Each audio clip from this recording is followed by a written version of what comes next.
also use camouflage to blend into their surroundings.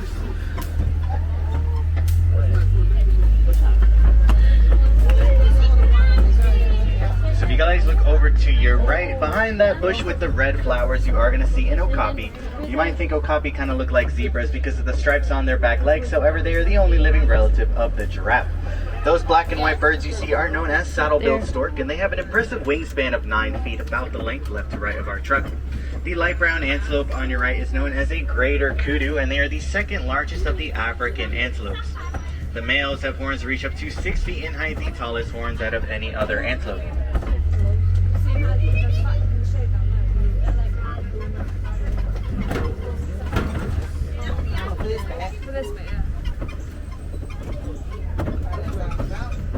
Now over on the left we are going to see a black rhino. And black rhinos reach 3,000 pounds when they're fully grown. They also have those 2 horns made out of keratin, the same material as your hair and fingernails.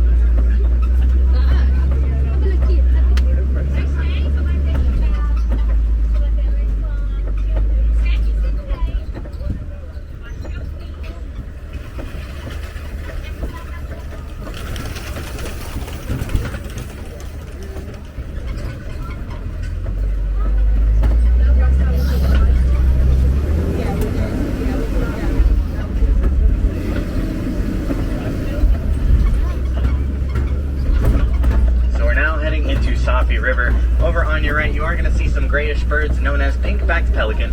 They are called this because during mating season, they're going to get a blush pink color all along the skin of their backs.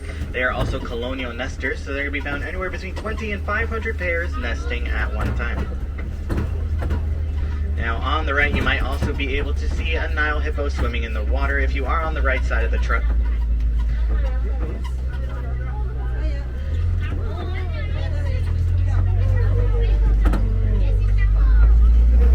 My friends on the left might also be able to get a chance to see one of those Nile hippos in the water as well.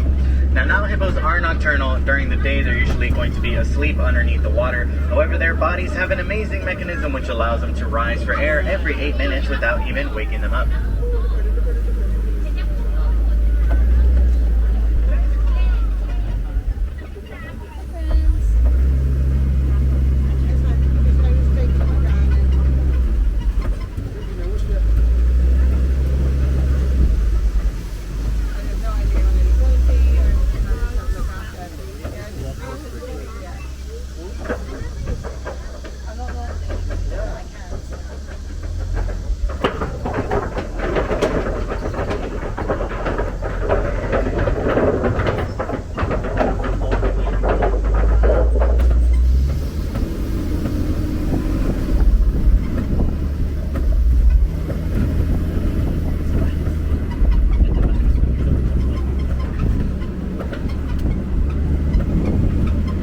In just a moment, we are going to be heading into the savannah, which is home to those more migratory animals.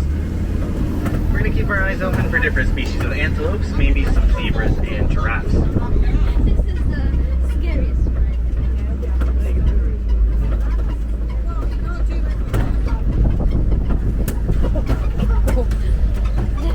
This lamb is far and oh, giraffe.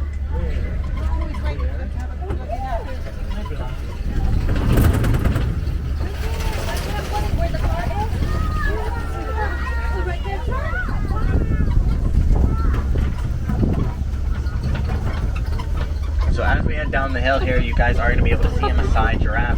Giraffes are the tallest land animal, reaching heights between 16 and 20 feet tall, and a newborn giraffe already stands at 6 feet tall when they're born. These Maasai giraffe have kind of a jagged, irregular shape to their spots, and every giraffe has its own unique spot pattern, and they're able to tell each other apart this way.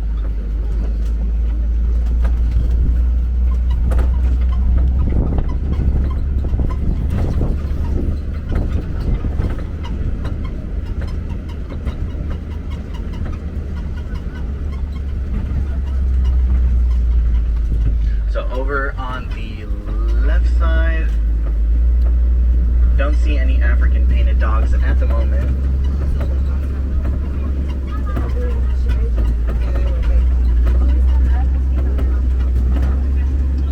Here on the left, we are going to see some brown antelopes known as sable antelopes. Those backward-facing horns allow them to protect themselves from any predators that might try to jump on their backs like lions.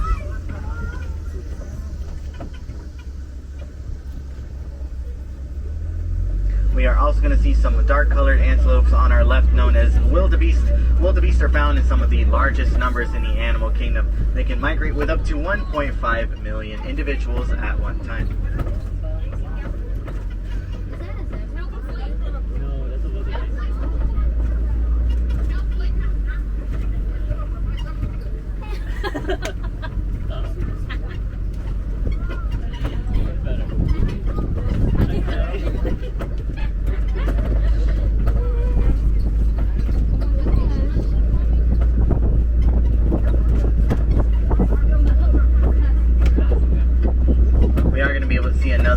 Giraffe here on our left side. The Maasai giraffe have kind of a jagged, irregular shape to their spots, and every giraffe has its own unique spot pattern, and they're able to tell each other apart this way.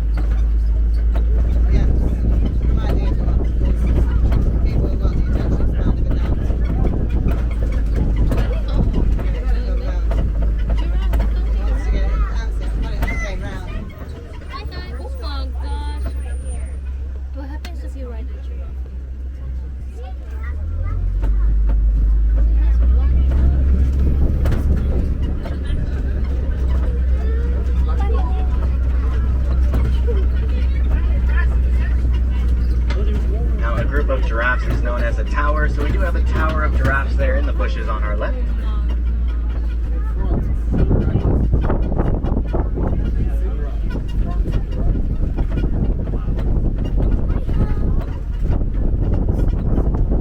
And over on the right, you guys might be able to see some Hartmann's mountain zebras, and there is a baby zebra as well. Hartmann's mountain zebras have a heart 3 times larger than other zebra species, and that's because they have to deal with the high pressure of the mountain range where they live. You can also tell whether a zebra is black with white stripes or white with black stripes, because anywhere you start on a zebra, whether it is their nose or their hooves, you're going to be met with black fur, which means they are black with white stripes.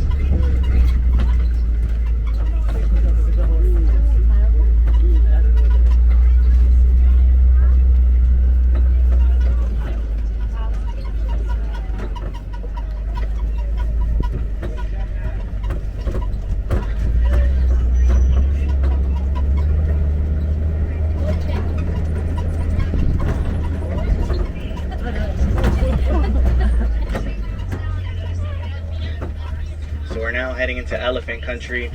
Coming up on our right, we are going to be able to see an African elephant. You can tell this is an African elephant because the shape of their ears is kind of shaped like the continent of Africa.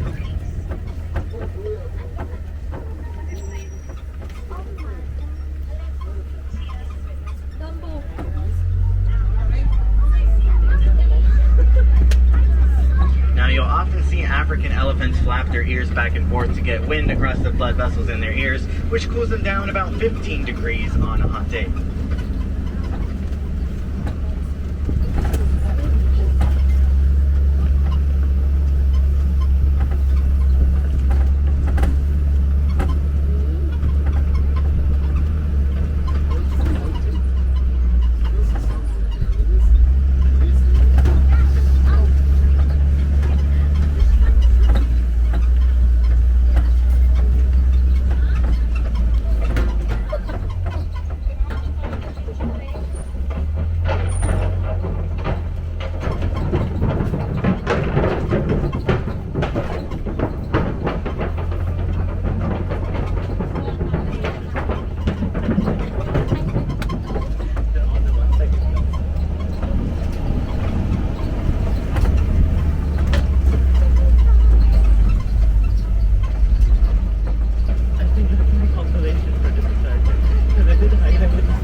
Marks in this red clay, which means elephants have definitely passed through this area. Hopefully that herd is not too far away. The elephants will actually eat red clay in order to supply themselves with nutrients they might not get in their regular diet.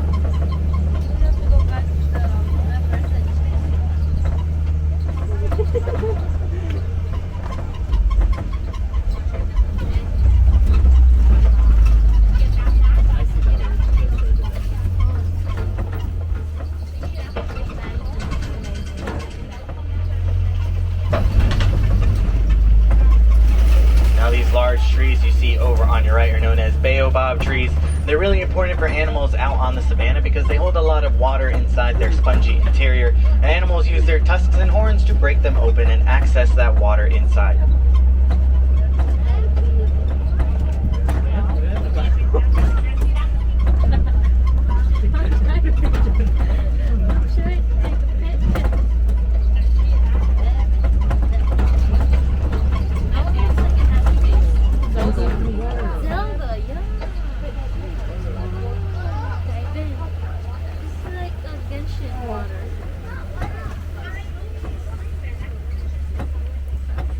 So over on the left, we are going to see some greater flamingos, and these are the lightest pink species of flamingo. They are filter feeders, which means they're going to turn their heads upside down in the water to collect brine shrimp, and brine shrimp are the reason for that pink color that you see.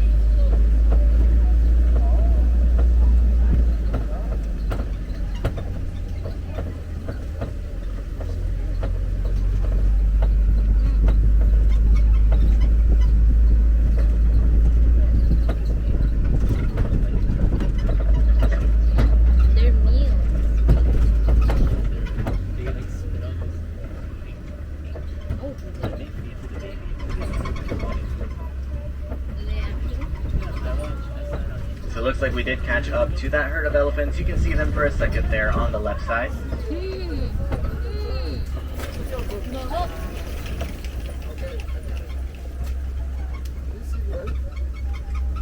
Now on the left, laying down, you are going to see some white rhinos. White rhinos reach 5,000 pounds when they're fully grown, so they are larger than that black rhino we saw earlier. A good way to tell the difference between black and white rhinos is black rhinos have a triangular upper lip that they use to grab leaves, while white rhinos have a wide, straight lip that they use to graze on the savanna floor. Because their horns are made out of keratin, that means they're always going to be growing, so they are going to file them down on rocks and trees in order to keep them into shape.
So if you guys look over to your left here, if you see any movement, we have some warthogs.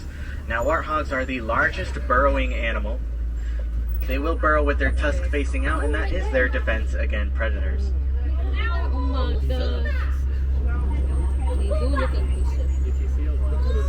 Hi my friends, please do not yell at the animals, thank you. We are just guests in their home, so we need to be respectful, thank you. Over on the right, you are going to see an ostrich walking around. Now ostriches are the largest bird. They are completely flightless, but they use their powerful back legs to protect themselves from predators. We are going to be able to see some more ostriches over on our right, taking a dust bath.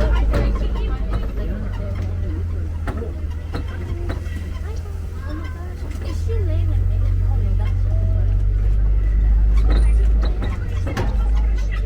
And over on the right, if you look on the dirt between the grass, you are going to see some ostrich eggs. And now these are the largest of the bird eggs. One ostrich egg is equal to about 24 chicken eggs. They're also incredibly strong. A grown human could stand on an ostrich egg and it would not crack.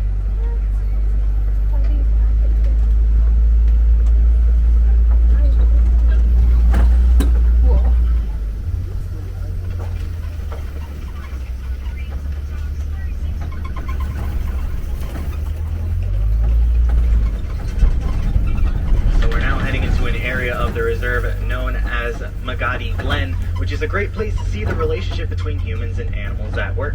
Coming up on the left, we are going to see our warden's post, which is home to some Nigerian dwarf goats.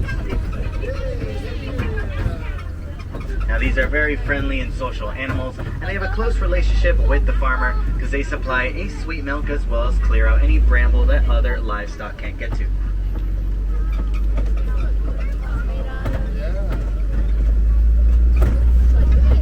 If you'd like the chance to see these dwarf goats up close and personal, maybe even pet them, you can head over to Rafiki's Planet Watch.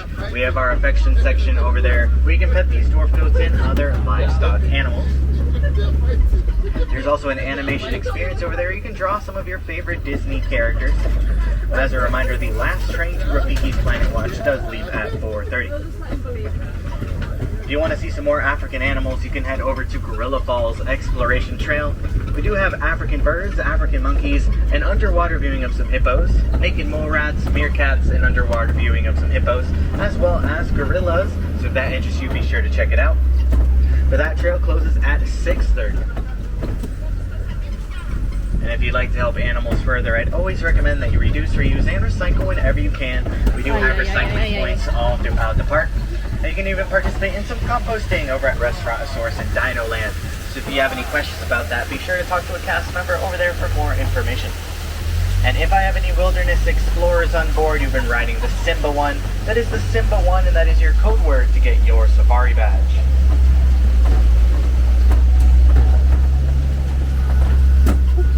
Now that music means we're heading back to Harambe Village, and unfortunately, our safari is coming to an end. So hang tight everybody while I get you to your unloading dock.